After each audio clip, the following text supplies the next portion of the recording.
Hello friend, माझं नाव वैष्णवी. माझ्या daily ब्लॉगमध्ये तुमचं स्वागत आहे. आऊंचा फोन आला आता ऑफिसमधून. मी 10 मिनिटात येतो. मला तू पाणीपुरी करून देते का? मी हो म्हटली आणि लगेच लागली कामाला. आलू छान बारीक कापून घेतले, गॅसवर कढई ठेवली आणि ते उकडायला टाकले आणि लगेच पाण्याची तयारी करायला घेतली. मिक्सरच्या भांड्यामध्ये 2 चमचे धने टाकून घेतले. त्यामध्ये थोडीशी शोप टाकून, जिरे टाकून, ओवा टाकून आणि लिंबूसत्व टाकून मिक्सरला छान बारीक कापून घेतले. हे मसाला म्हटलं की मला माझ्या आईची आठवण येते. माझी आई नेहमी हा मसाला करून मला पाणीपुरी करून द्यायची. यामुळे पाणी खूप छान लागते.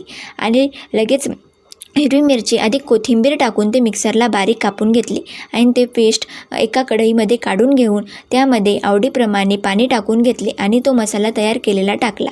त्यामध्ये थोडंसं मीठ टाकून लिंबूसत्व टाकून घेतलं आणि काळं मीठ टाकून असे हलवून घेतलं.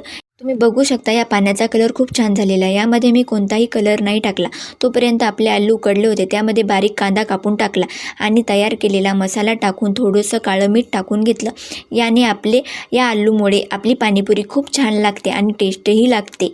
आणि तोपर्यंत गॅसवर कढई ठेवून त्यामध्ये तेल टाकून घेतलं आणि तेल छान गरम झाल्यानंतर त्यामध्ये पाणीपुरी सोडून दिली आणि छान अशी तळून घेतली.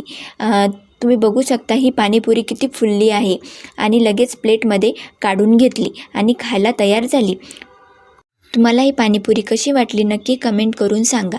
लाईक, शेअर आणि सबस्क्राईब करायला विसरू नका. Bye bye. भेटूया नेक्स्ट ब्लॉगमध्ये.